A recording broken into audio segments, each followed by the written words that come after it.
What's up guys, welcome to the channel, and in today's video we're going to talk about is having too much tackle a good thing or a bad thing. We're going to talk about that, and then I'm going to give you guys some tips on buying tackle that'll save you some money and help your bank account. So let's get into it. Now, when it comes to buying tackle, I'm going to be honest, most bass fishermen are hoarders. Like me, for example. I have 3 crankbaits. This box, literally all it has in it is Bill Norman's, flat-sided crankbaits, and crankbaits you can't find, like colors that are really hard to find. But I'm gonna give you some of the bad things of having too much tackle. The biggest thing is, dude, you're wasting a lot of money on stuff you're not gonna use. A lot of this tackle is going to get stuck in your boxes. It's gonna get stuck in there and you're never gonna use it. It's gonna rust. I have crankbaits, and I'll show you real quick, that I have had for literally years, since I was like 14 years old. I'm gonna pull one out right now. I mean, just look at the poor guy. This sucker, I have had him since I was like 12 years old. Caught a lot of fish on him though, but luckily I haven't lost him. But it's just, I've had him for so long and he just gets hoarded in here. A lot of these crankbaits I've had for a super long time. I've had these crankbaits, these Salmo crankbaits, for about 5 years. I've had that one forever. I've had, let's see, what's another super old one? Most of these down here are super new. Crankbaits, and this is the problem with buying a big bulk of baits. It's just stuff you're never gonna use.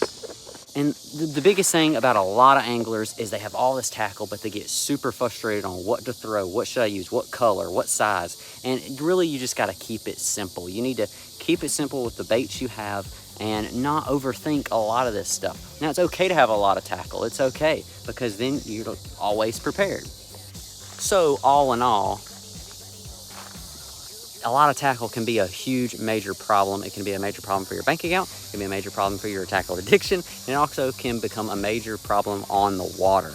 Before in this video, I'm going to show you guys like literally all the tackle that I have, all the boxes, all the plastics, and like literally the stuff that I have in storage that I don't use.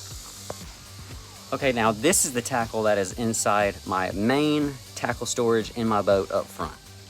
As you can see, I got all these Plano boxes, all these daggum Dugan boxes, all these Flambeau boxes, all lined up. This is the tackle that I'm gonna use more than all the rest of the tackle that I have. This is my go-tos. These are my go-to crankbaits. These are my go-to worms. These are my go-to hooks, everything. This is the stuff that I'm gonna use more than all the rest. I also have a little day box, and that's not counting all the baits that I have just laying around. I have a lot of baits that just lay around. I have this box over here. I got 2 boxes over there, and I'm about to show you the rest of the stuff I got. I even have stuff in here, in that box, plastics. Let's also not forget the garage. Wall of baits. I mean, I have a lot of stuff. I even still have some more boxes in here. I mean, I have a lot of stuff here. It's just tons of Z-Man, tons of Strike King, lots of Berkeley Power Bait.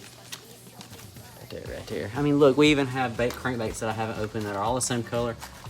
Gotta get that DT8, man. That Rapala DT8 just came out. It's gonna be candy in the wintertime, spring. Stuck her right there. Yes, sir. We got some daggone Fritz sides. We got a 6XD. And this ain't even everything that I'm gonna put up here. I got a lot more to go. I got swim baits, some reel cases. So I have a lot of tackle that's just not accounted for. I even have some in the house. I'm also not gonna forget the boxes that I have sitting here in my house. I mean, I have my spinnerbait coffin, slat filled with spinnerbaits. Then we have the jerkbait box, and the other one below that is rattle traps. What I'm trying to say, guys, is I'm guilty of it too. I'm guilty of having a lot of fishing tackle, and I'm not really all that organized as well. As you can see, everything's just scattered everywhere. But it's not bad to have a lot of fishing tackle, but sometimes it can be overwhelming on the water. Just don't let it overdo your emotions. Don't let it get in your head of what you need to be throwing. Keep it simple. Keep it very simple. Now, every now and then you're gonna have that magic color that you're gonna need to throw that a lot of other anglers are capitalizing on a certain time of the day, a certain body of water, and a certain time of the year. But the best way to attack this fishing tackle addiction that you have of just going to stores and just buying it when you don't really need it is the best way to do it is like I do it. When I have a tournament coming up, or I have a certain fishing trip that I know I'm just gonna crush these fish on a certain bait, I will go to an academy, I'll go to a Bass Pro Shops, and I will just simply buy what I know they're gonna eat.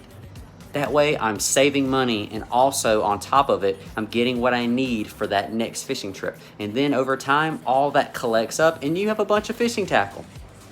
So once you get to a point where you're super comfortable with the amount you have and you can get by with, just start using this tactic.